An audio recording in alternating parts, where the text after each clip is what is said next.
caso vamos a ver estos dos driver LED, que los tomé de una caja donde van dejando las cosas que se van cambiando.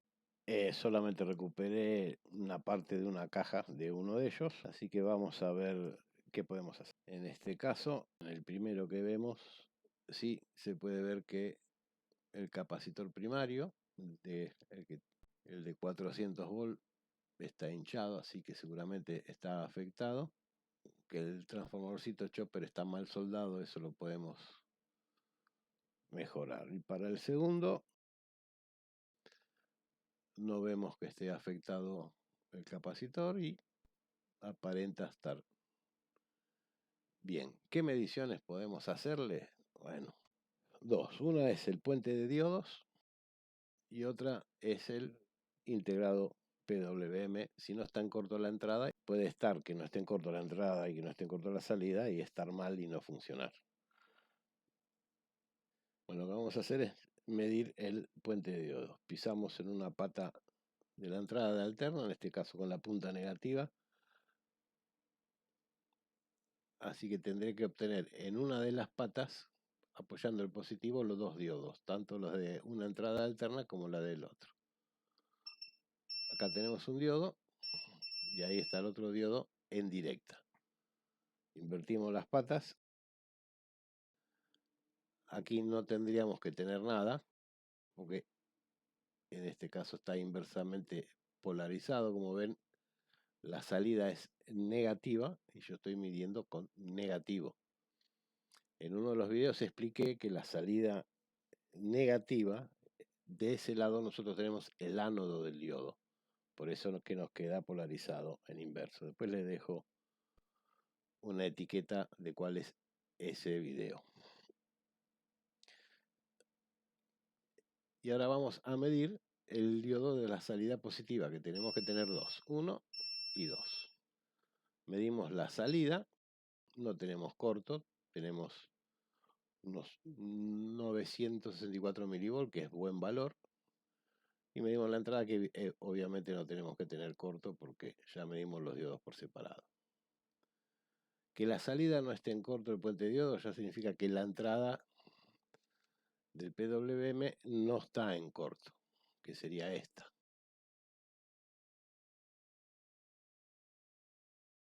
La misma entrada la podemos medir sobre el capacitor, que medirlo sobre el capacitor es como medirlo sobre el puente de diodos. La entrada sería esta pata y esta pata. Nos da abierto.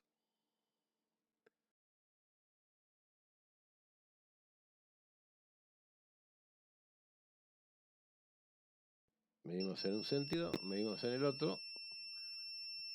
600 milivolts es buen valor, no es un valor de corto o defectuoso. Así que bueno, lo que vamos a hacer, lo vamos a conectar porque puede ser que esto haya estado funcionando y el problema haya sido algún cable desprendido o algo. Que de hecho los cables sí estaban medio sueltos y se los terminé sacando. Vamos a soldar unos cables para poder alimentarlo con 220 y poder medir la tensión a la salida.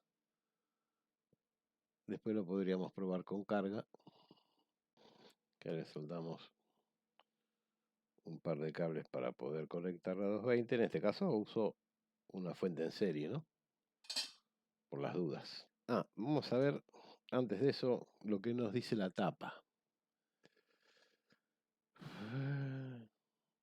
220 no nos dice la potencia, pero vemos que nos dice la salida entre 36 y 65 volt, 300 mA.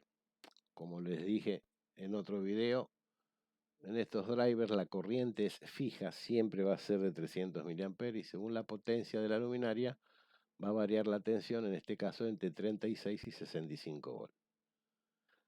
Por eso que es importante cuando cambiamos estos drivers, tratar de que la corriente que entregue, que es fija, sea la que la luminaria admita.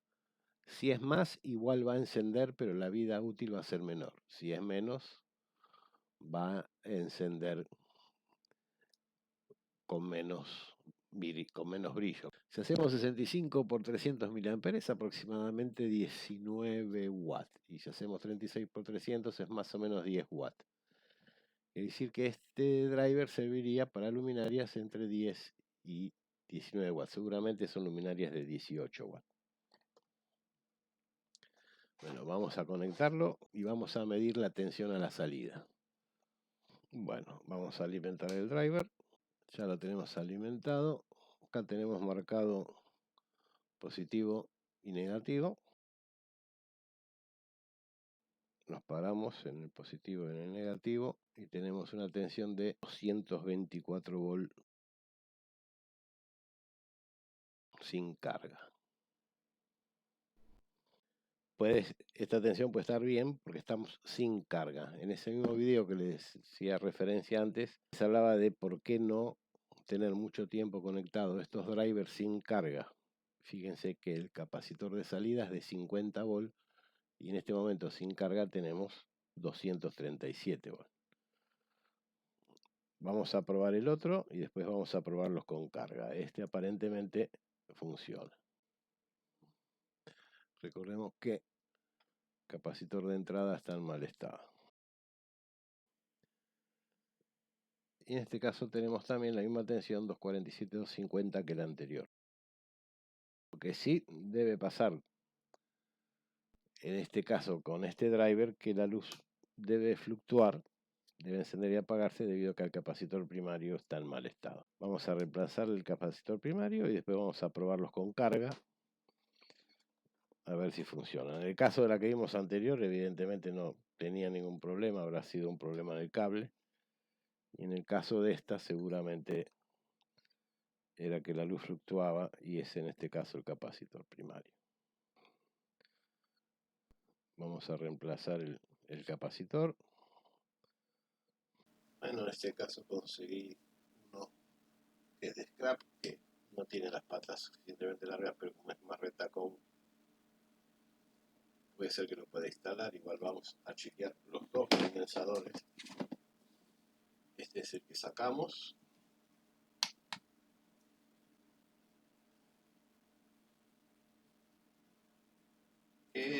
Si bien la capacidad no está tan mal porque está en 6.1 microfaradios, que marca 6159 nanofaradios, o sea 6,1,5 micros, 6,15 micros, pero la SR sí está muy alta, está en 130 ohms.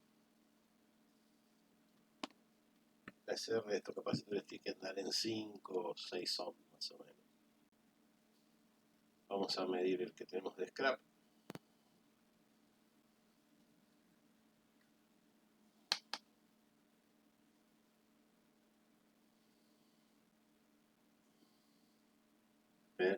La SR está un poquito alta, 10 ohms, va poquito menos, casi el doble de lo que tendría que ser, 6.3 micro. Y vamos a tener que probar con uno nuevo. Uno, en este caso, uno nuevo, 6.8 micro, 6 ohms de SR 5,9. Vamos a poner el nuevo entonces. Bueno, vamos a soldarle el capacitor, pero antes vamos a ver si podemos mejorar la soldadura del chopper.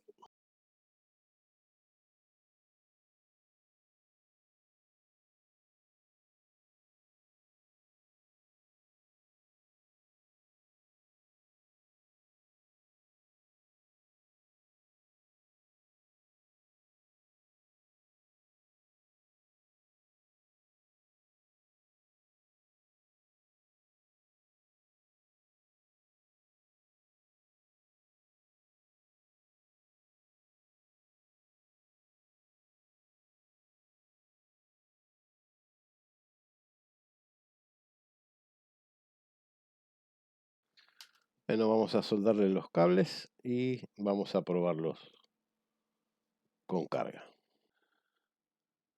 Bueno, vamos a probar el primer driver, que este es el que le reemplazamos el capacitor. Tenemos una tensión, la luminaria enciende y vemos que tenemos una tensión a la salida de 54 volts. Después le podemos medir el consumo y tendríamos que estar 18 watts. 54,51 para la primera. Vamos a probar el segundo driver. Veo que enciende un poco más bajo. Vamos a ver qué tensión tenemos a la salida. 46 volts contra 54 que teníamos en la otra unidad. Estoy esperando a ver si se actualiza en la pantalla. Ahí está, 45,78. Una cosa que podemos hacer en este caso es revisar las soldaduras y si no, verificar el capacitor de salida. Hoy justo Javier me hizo un comentario de que podía hacer que la tensión de salida, en el caso que me dio de ejemplo, mínima era de 60 volts y él tenía 50. Puede ser algo de lo que nosotros, algún problema que tengamos nosotros ahora. Una es que este capacitor, el de salida, esté desvalorizado en su capacidad o con la ISR muy alta y que esta resistencia que hacen de divisor de tensión son las que controlan el feedback del integrado que esté alterada alguna de ellas. Este es de 2,2 micro, creo. Y ojo, no reemplazamos este capacitor nosotros. Tampoco lo medimos. Lo que vamos a hacer, vamos a medir los dos capacitores. Vamos primero a medirlo, el que usa el B-Side. En el menú hay una opción en la que se pueden medir los capacitores conectados en la placa. No es muy precisa, pero ayuda bastante. Que es esta donde dice C más ESR@TP1.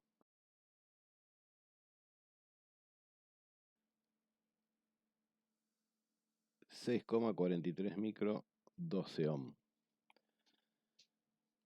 Cuando este debería ser de 6,8 micro. No está tan mal. O sea, vamos a volver a medirlo. 6,36, SR de 5 ohm. La SR para estas tensiones está bien. Así que vamos a probar el capacitor de la salida que dijimos era 2,2 micro.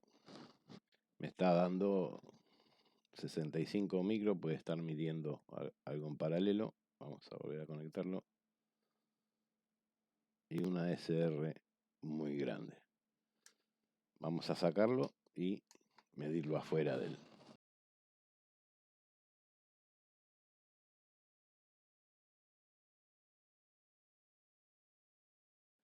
Y si tenemos una SR muy grande y tenemos 1526 nanofarad, sería un 1.5 micro. Y una SR de 150K. 150 ohm. Vamos a ver si tengo algo de scrap y lo reemplazamos. Bueno, no conseguí de scrap, pero vamos a ponerle uno nuevo.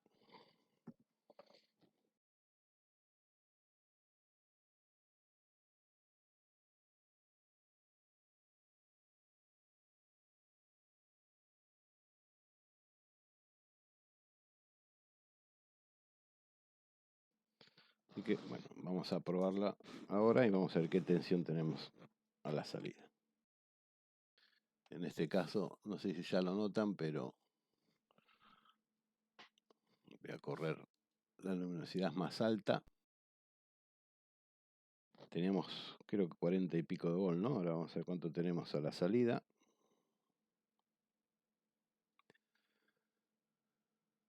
Y tenemos 54, igual que la otra. Así que, en este caso, la causa de la tensión baja a la salida era el capacitor de la salida. Así que bueno, repasemos más o menos los tips que tuvimos en esta reparación. No sabía cuál era el problema de los drivers, pero tenemos que tener en cuenta es medir la entrada, no estaba en corto, medimos el puente de diodo, no estaba en corto, medimos el capacitor de entrada, estaba dentro de los parámetros normales. Si a la salida del puente de diodo no hay cortos, que sería sobre las patas del capacitor, también nos indica que el integrado, el PWM, no está en corto a la entrada. Así que en este de entrada no cambiamos este capacitor porque presumíamos que estaba bien. Cuando lo ponemos en marcha tenemos una tensión muy baja y esa tensión muy baja puede producirla cualquiera de los dos capacitores, pero este ya suponíamos que estaba bien, es el capacitor de salida o el divisor de tensión que está a la salida del driver, que es lo que oficia del feedback al integrado. Así que bueno, espero que les haya gustado el video. Ahí justo para Javier que me hizo la consulta tenemos un ejemplo. Y bueno, espero verlos en la próxima y nos vemos. Chau, chau.